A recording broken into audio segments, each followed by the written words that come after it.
नमस्कार, मी अश्विनी अमोल पाटील. माझ्या शाळेचे नाव जिल्हा परिषद प्राथमिक शाळा ग्रामीणवाडी सातवे, केंद्र ग्रामीण, तालुका मावळ, जिल्हा पुणे. तसेच आम्हाला वाचनपत्र बनवण्यासाठी मार्गदर्शन करणाऱ्या त्यांचा आवर्जून या ठिकाणी उल्लेख करावासा वाटतो. आदरणीय काळेमध्ये आमच्या पाणी केंद्र आहे. तर सुरुवात करूयात आपण आजच्या वाचन कोपऱ्याला. वाचन कोपऱ्यामध्ये सुरुवातीचा पहिला टप्पा जो आहे तो मी या ठिकाणी फळ्यावरती काही मुलांच्या भावविश्वाशी संबंधित असे चित्र काढलेले आहे, जी मुलांना माहीत आहे. तर त्यावरून आपल्याला ज्ञाताकडून अज्ञाताकडे जाण्याची जी अभ्यास पद्धती आहे त्याद्वारे आपल्याला चित्र मुलांकडनं वाचन करून घ्यायचे आहे. ठीक आहे. आता पहिलीतली विद्यार्थिनी श्राव्य इकडे एक. ही विद्यार्थिनी आपल्याला या चित्रांचं वाचन करून दाखवते.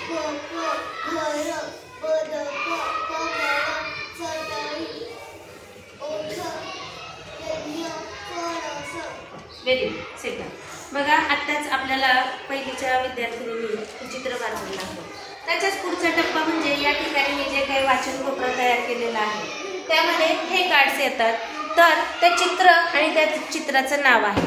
तर हे मी सगळ्या मुलांना दिलेले आहेत. त्यांच्या घरी सुद्धा गृह अध्ययन कोपरा त्यांनी वाचन कोपरा तयार केलेला आहे.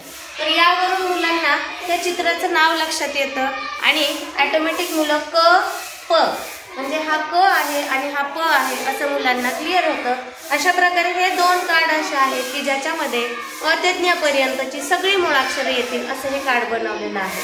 त्यानंतर 5 अक्षरांचा 5 चित्र शब्दांचा एक गट घेतलेला आहे. त्या गटावर आधारित या ठिकाणी शब्द लिहिलेले आहेत.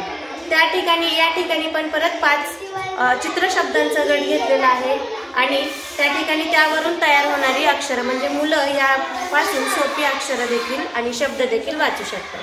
त्यानंतर पुढचा टप्पा, ज्यावेळेस मुलं सगळी मुळाक्षरं शिकली त्यानंतर आपलं बरंचसं काम सोपं होतं.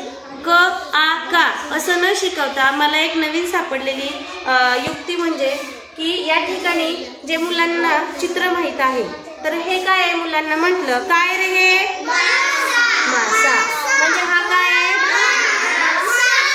बरोबर. मग हा जर मा असेल तिकडे थोडं, हा जर मा असेल तर हा काय होईल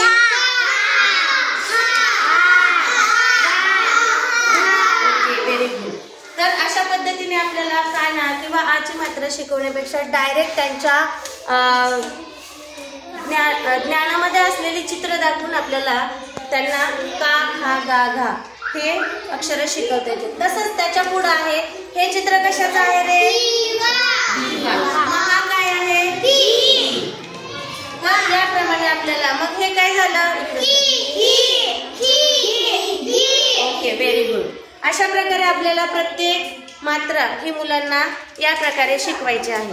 त्याचप्रमाणे वेगवेगळे वाचन कार्ड तयार केलेले आहेत. आपल्या जुन्या मराठीच्या पहिलीच्या पुस्तकाचा या ठिकाणी वापर केलेला आहे. त्यातली कात्रणं कापून हे चित्र मी तयार केलेलं आहे आणि हे कार्ड सुद्धा मुलांना घरी वाचनासाठी दिलेले आहेत. आम्ही असा गृह वाचन कोपरा तयार केलेला आहे. तर या प्रकारे हे 2 साइडेड आहे.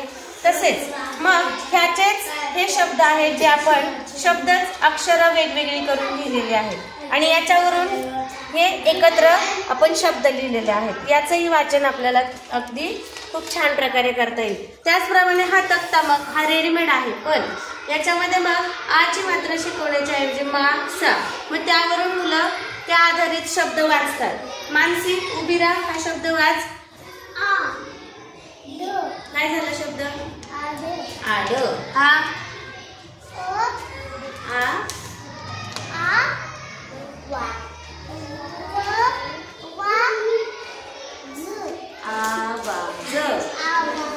अशा प्रकारे विद्यार्थी वाचनामध्ये सहभागी होतो. त्याचप्रमाणे या ठिकाणी मण्यांची माळ आपण लावलेली आहे.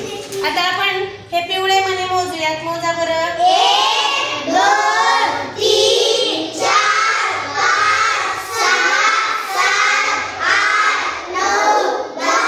आता मी ह्या 10 पिवळ्या मण्यांचा एक गठ्ठ केला म्हणजे किती होतात रे हा किती